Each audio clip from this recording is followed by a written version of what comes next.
Today I'm going to be challenging the Elite Four in Pokemon Yellow Legacy. This is Jabari Mongoose. Please like and follow if you enjoy this. And this is my Pokemon Yellow Legacy Hardcore Nuzlocke challenge that I've been running for a few months now. This is going to be my final team. We're going to start with Quit W, my Hypno, who's rocking Psychic, Tri-Attack, Hypnosis, and Dream Eater. We then got Benji the Victory Bell. They're rocking Razor Leaf, Sludge, Wrap because that's broken in Gen 1, and Sleep Powder because that's also broken in Gen 1. We then have Adrian, who's been very valuable in the late game, my Blastoise, who's using Surf, Ice Beam, Hydro Pump, and Counter. Fade the Magneton, our replacement for Kingpin the Pikachu, who's rocking Thunderbolt, Tri-Attack, Thunder, and Reflect. We then got Manos Sky, the Aerodactyl. They're rocking Earthquake, Hyper Beam, Sky Attack, and Rock Slide. And then finally we have Kokiri the Gyarados, our longest living member in this party. They have Blizzard, Fly, Hydro Pump, and Hyper Beam. The Champion's Ace Pokemon is level 65. Everyone is scaled to level 60, which I think is pretty fair and balanced. And without further ado, let's begin. The first member is going to be Lorelei, the ice and, let's be honest, water expert in this game. She's going to lead off with her Slowbro, and Quit W, the Hypno, is going to start us off in this gauntlet. Hypno is going to land a Hypnosis to put Slowbro to sleep, and the plan is to switch into Fade to knock it out with a Thunderbolt. However, Slowbro gets the very lucky turn 2 Wake Up, and I decide to be safe and go back into Quit W. Slowbro has Earthquake, so I want it to fall asleep on the switch into Fade. So fortunately, Hypnosis does land a second time, and Fade comes in for another attempt. Slowbro stays asleep, and we go in for a Thunderbolt, and we get the one-shot. Her next Pokemon is Coister, and Fade's going to outspeed and is going to get the one-shot.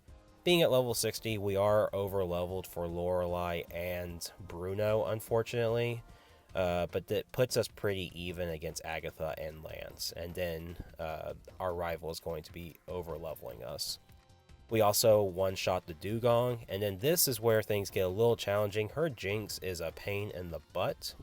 So it lands a lovely kiss. And what you're about to see here, she misses some blizzards. And Quit W is just taking a little snoozy snooze. And so she decides to go for some bubble beams because blizzards aren't really hitting. And fortunately our special is pretty high, so even when a blizzard does hit, it doesn't do that much damage. But as you can see here, I am just constantly sleeping, and this is getting lame. After a crit, Quit W does decide to wake up, but at this point I didn't want to risk any crits or a hit from a blizzard, so I switch into Adrian. Adrian unfortunately does fall asleep, and so now I am succumbed to how busted sleep is. And I'm on the receiving end of it. This kind of sucks. So we go into Kokiri, and I fall asleep again. And I take some Psychics. Again. My special falls. I get crit. This is this is already rough, and we're only at the first Elite Four member. I switch into Fade, who comes in on a Bubble Beam, and after some Tri-Attacks, we take a Psychic, and 2 Tri-Attacks is enough to get the knockout. So finally, this pain in the butt is gone, and then her Ace Lapras comes in, and we just be safe and land a Thunderbolt, and we get the one-shot. So all in all, pretty straightforward, but that Jinx was annoying. Up next is Bruno. His fighting types and his Onix will be interesting. Onix did get a humongous stat buff in this remake, or in this ROM hack, so it's not that much of a pushover. He leads off with his Hitmonchan, I lead off with Quit W, and we get the one-shot with a Psychic. His next Pokemon is going to be Poliwrath. We outspeed, we one-shot with another Psychic. He leads off with his Hitmonlee, and we go for another Psychic.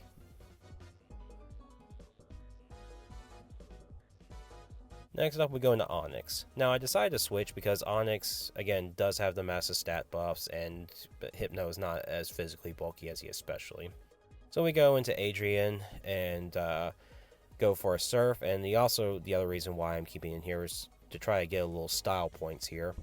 We have Counter. And the goal is to take hits from a champ and then dish back double damage. The problem is, Adrian is not hitting with these counters. At this point, I feel like we're taking a little bit too much damage, so I decide to switch back into Quit W. We avoid a paralysis on the incoming body slam, and we just one-shot with another psychic. So yeah, first two members were very straightforward and easy. I kind of expected this. Agatha is here where I'm expecting things to kind of balance out a little bit.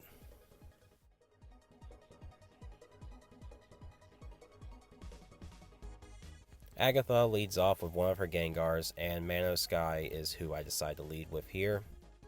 After switching my moves out a little bit, I go for an Earthquake, which Mano Sky outspeeds the Gengar and gets the one-shot. Her next Pokemon is going to be her Golbat, and I go for a Rock Slide, which I love the Rock Slide animation Gen 1. I think it looks pretty badass and threatening. Her next Pokemon is Marowak. Now, normally she has a Haunter here, but I think this is a very excellent change. We switch into Adrian on an incoming Body Slam, we get paralyzed, and then he goes for an Earthquake and we get fully paralyzed, but he's not doing that much damage, so I figure it's safe to switch, stay in, and we land a Surf to get the one-shot back. Her next Pokemon is going to be her Arbok, and at this point I switch back into Mano Sky. And then I switch back into Mano Sky, and she goes for a substitute. I kind of predicted that. I've used Arbok in Crystal Legacy, and its Sludge Bomb and substitute shenanigans are pretty cool. So right here she lands a Glare, and at this point she's just trying to get some substitutes in, and hoping I get fully paralyzed, but Mano Sky is like, I'm not having any of this. And this is also a good reason why there's no items Gen 1, so this Arbok can't Black Sludge or Leftover shenanigans to get more substitutes out. So basically this thing gets into like 1 HP territory, and we're just able to get the knockouts. A bit of a slog, but I'm just happy I didn't get paralyzed during all of that. Her last Pokemon is going to be Gengar, and this thing is a little threatening. So he goes for a Mega Drain, and I switch into Quit W, who, to my surprise, is able to outspeed and gets the one-shot with Psychic. So, hey, that's pretty awesome. And at this point, this is going to be the end of the first part of this Elite Four challenge. Tune in for the next episode where I hope to beat Lance, and then after that, hopefully my rival. So, again, leave a like if you enjoyed this. I'll see you next time.